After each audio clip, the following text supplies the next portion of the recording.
Ashok sir, आप मुझे सबसे पहले बताएं, दोस्त दुश्मन का फ़र्क वैसे अंतर्राष्ट्रीय राजनीति में अब आम लोगों को भी ये समझ में आने लग गया है कि कोई किसी का दोस्त नहीं, कोई किसी का दुश्मन नहीं, बस अपने पर्सनल हित होते हैं और टाइम बीइंग हम देखते हैं रिलेशन इधर के उधर होते रहते हैं। आज हमारी स्थिति और स्टैंड क्या आप देखते हैं?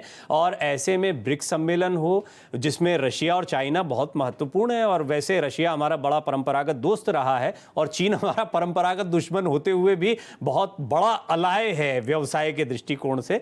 आप वर्तमान जो ये सब फंसा हुआ है ना पेच, इनको कैसे थोड़ा दर्शकों को आसान भाषा में समझाएंगे? जी, बड़ी आसान भाषा में देखिए, आपने बहुत ही ठीक जगह से शुरुआत की। कोई मित्र नहीं है, कोई शत्रु नहीं है, जो आपके नेशनल इंटरेस्ट हैं, राष्ट्रीय हित हैं। और हमारा राष्ट्रीय हित क्या है? हमारा राष्ट्रीय हित है जो हमको शांति चाहिए, हमको सुरक्षा चाहिए, पीस, सिक्योरिटी, स्टेबिलिटी। और हमारे यहाँ जो लोग हैं उनके जो रहने की, आप ही बात कर रहे थे, या आकाश जी बात कर रहे थे, ease of doing business, ease of living, उनके लिए उनकी जिंदगी को कैसे बेहतर किया जाए। हमारी ठीक है चौथी सबसे बड़ी इकोनॉमी हो, तीसरी सबसे बड़ी इकोनॉमी बन जाएगी, परंतु फिर भी हमारी पर कैपिटा इनकम को अभी आगे चलने में और बहुत सारी हमारे लिए चुनौतियां हैं जो मैं गिनाना नहीं चाहता। तो हमको अपने लक्ष्य प्राप्त करने के लिए, विकसित भारत 2047 को प्राप्त करने के लिए जो मेरी सहायता करेगा वो मेरा दोस्त है। और मैं इस अगर नजरिए से देखता हूं प्रवीण जी, तो मैं समझता हूं पूरी दुनिया मेरे साथ दोस्त है, मेरे साथ लगी हुई है। यस। और कुछ देश हैं, जैसे आपने कहा, चीन है, पाकिस्तान है, किसी हद तक तुर्की, अजरबैजान वहां पर चले गए।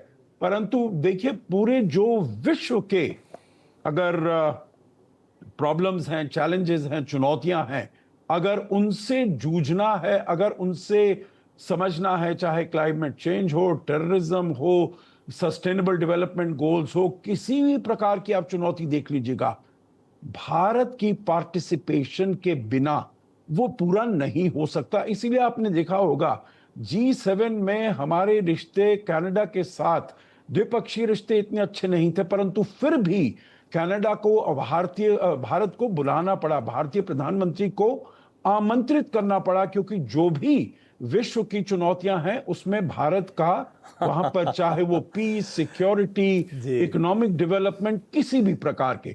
तो आपके प्रश्न के ऊपर आते हुए, जो मेरी सहायता करेगा, और मैं समझता हूं इसमें सबसे ज्यादा हमारी सहायता अगर हमको अचीव करना है विकसित भारत, तो वो अमेरिका है। चाहे वो ट्रेड हो, चाहे वो टेक्नोलॉजी हो, चाहे वो डिफेंस इक्विपमेंट हो, चाहे वो स्ट्रेटेजिक हमारी प्रेजेंस हो, इंडो पैसिफिक में हो, क्वाड में हो, हर जगह हो। और यूरोप है, सेंट्रल एशिया, आप पश्चिम एशिया के देशों को देख लीजिएगा, हमको ऊर्जा की जरूरत है, वहां से मिलती है। तो मैं ये कहूंगा जो पूरा विश्व हमारे साथ है, 2-4 देशों के अलावा।